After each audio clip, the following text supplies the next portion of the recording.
Hola amigos de Diario Médico, en esta oportunidad me encuentro con Lisandro Mejía. Él es gerente general de Samsung Ambiental, una compañía que se encarga de monitorear la condición del aire en cuidados en ambientes críticos de los hospitales y la cantidad de partículas que circulan en estos ambientes. ¿Cómo estás, señor Lisandro? Bienvenido a Diario Médico. Muy agradecido por tu invitación, Dani. Cuéntame un poco cómo es que esta compañía se instaura en nuestro país para monitorear un ambiente crítico en un hospital, ¿no? Que es un tema bastante sensible. Bueno, todo nace de una disposición de la OMS, ¿no? Que hace unos 6 años atrás eh, promulgó la guía práctica para la prevención de enfermedades nosocomiales, ¿no? Estamos hablando de las enfermedades intrahospitalarias, ¿no? En lo referente a aire ultralimpio de las salas blancas, las salas críticas de los hospitales, indica de que bastaría con evitar el ingreso de partículas de 0.3 micras de tamaño a mayores para garantizar que el ambiente esté libre de contaminantes bacterianos, o sea, esté aséptico. Entonces, la conclusión de todo esto es simplemente tener una forma de poder medir la concentración de partículas.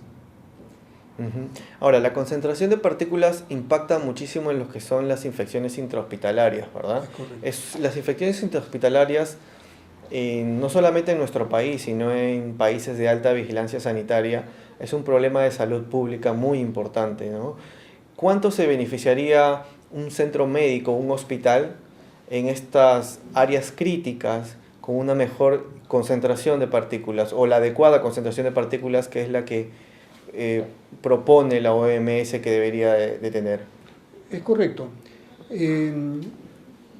Se ha promulgado también la norma ISO, la 16044, en la cual indica, de acuerdo a la clasificación de la sala, cuánto deben ser los límites máximos permisibles de este tamaño de partículas, precisamente 0.3 micras, aunque en Europa también usan 0.5, pero es proporcional. Entonces, dependiendo de la clasificación por el uso que se da a la sala, por decir una sala quirúrgica a pecho abierto debe ser una ISO clase 5.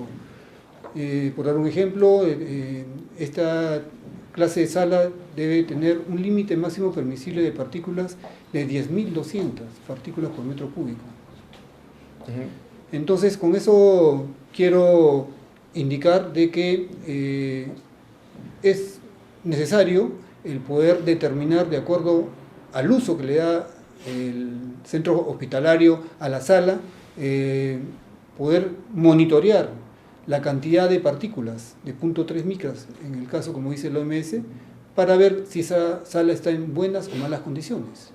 Ahora, bajo la premisa de que el organismo microbiológico contaminante tiene dimensiones físicas que no la vemos, pero se asocia a partículas. Entonces, midiendo las partículas, indirectamente estaremos midiendo la concentración de estos organismos microbiológicos nocivos. Ahora, ustedes tienen una experiencia ganada ya en nuestro país porque han estado monitoreando durante un tiempo el Instituto Nacional de Salud del Niño de San Borja, ¿verdad?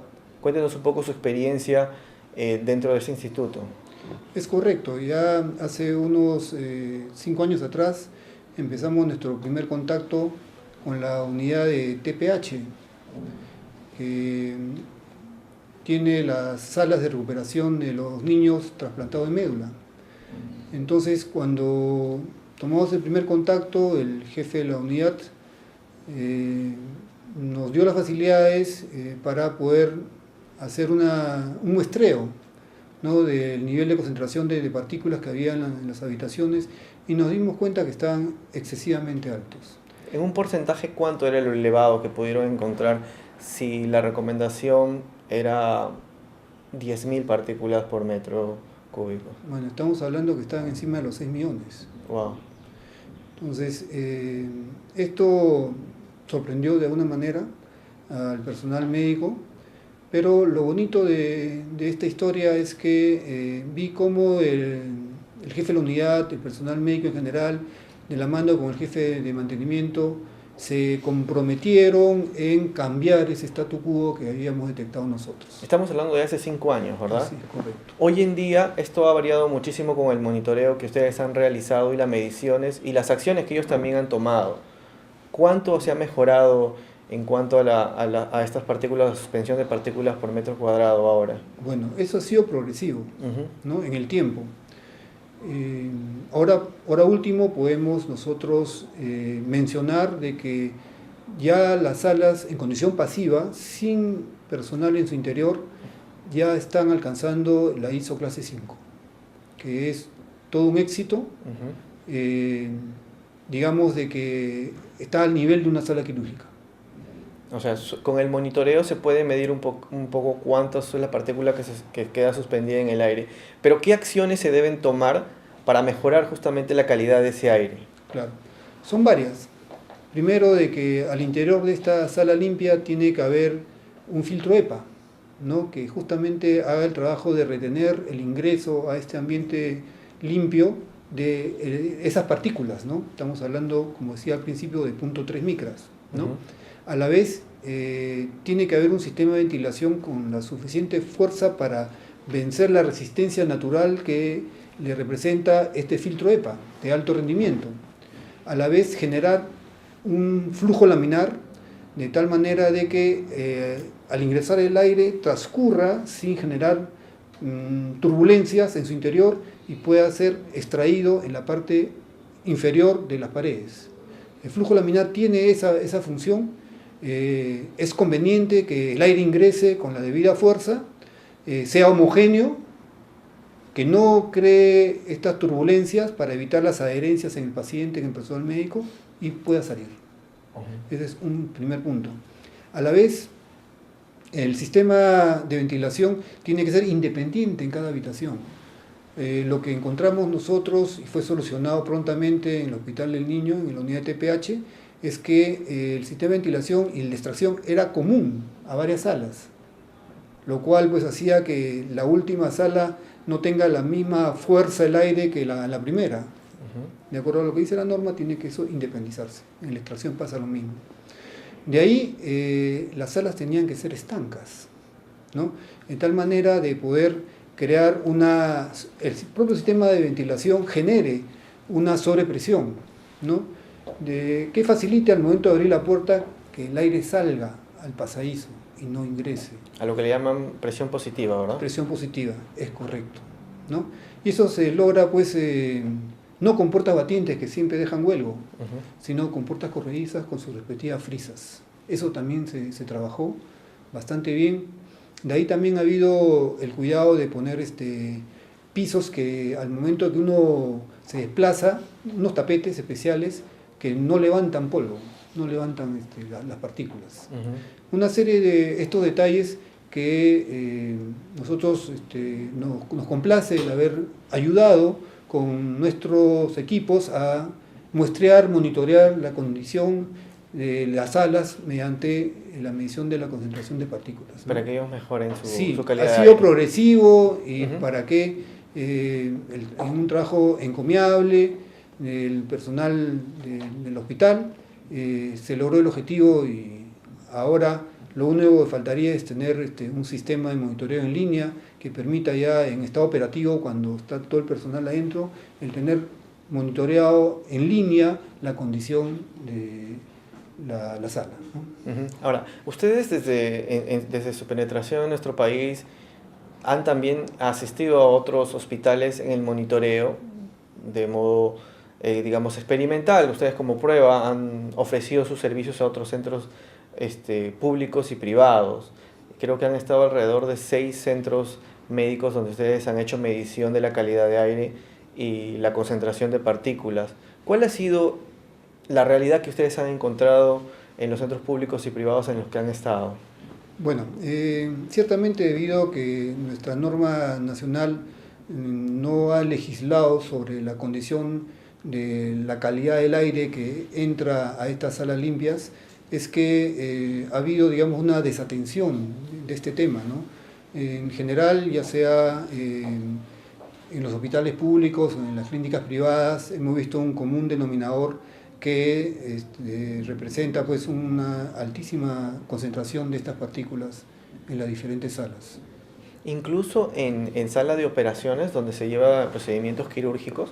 Es correcto, nosotros hemos visto, incluso hemos sido testigos que por falta de recursos, falta de medios, en un hospital del Estado, después de realizar la operación, abren las ventanas como para que se ventile el ambiente, ¿no? O sea, las ventanas que dan a la calle. Así es, ¿no? Entonces eso va directamente en contra de toda norma de prevención del ingreso de estas partículas, y como tal el riesgo de contagio de enfermedades extrahospitalarias es altísimo. Ahora, esta tecnología que ustedes usan para monitorear y su implicancia en el ámbito de la salud no data de muchos años atrás, ¿verdad? Es relativamente nueva y creo que pasa un poco por el tema de desconocimiento de los gestores de los centros hospitalarios. Sí, o sea, estamos bajo ese pensamiento, ¿no? De que el personal médico en general es muy comprometido con su trabajo, ¿no? Pero esto es un tema de reciente desarrollo, ¿no? La disposición, esta guía práctica que mencioné al principio de la OMS no data de hace más de 6 años. Entonces recién está entrando al ámbito de los hospitales, ¿no? La concentración de partículas se monitorea mucho, por darles un ejemplo, en el ámbito de los laboratorios farmacéuticos, ¿no? La industria farmacéutica, esto es el ABC. ¿En el desarrollo de medicamentos? Sí, donde está expuesto el medicamento, por decir, en el proceso de llenado de una vacuna, de un suero, es ahí donde el punto crítico, donde se monitorea la presencia de estas partículas como referencia de elementos contaminantes. Ahora, ¿qué países están en mayor desarrollo en cuanto al monitoreo y la mejora de la calidad de las partículas concentradas dentro de una sala? Bueno, los que están a la cabeza de el monitoreo de partículas y ver la concentración de estas es en Europa en general, ¿no? Estados Unidos le sigue, recién está entrando también allá.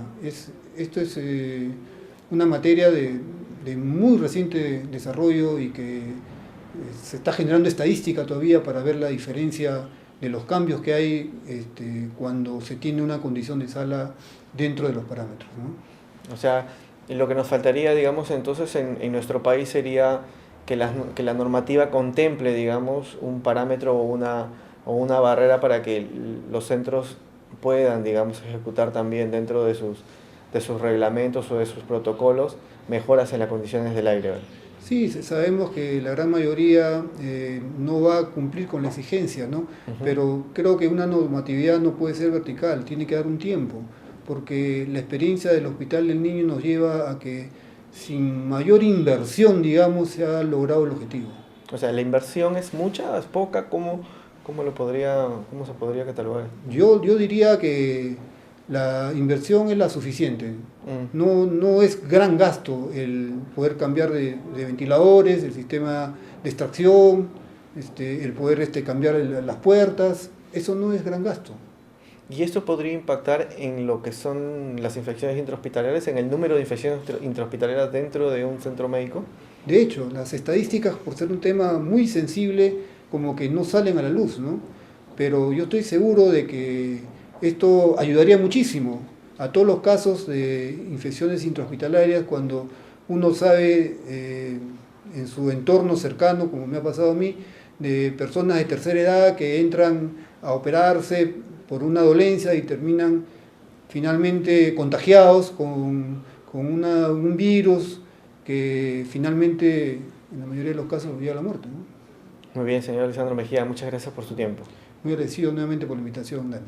Bien, estuvimos con Lisandro Mejía, quien es gerente general de SAMSU Ambiental, y regresamos con más adelante.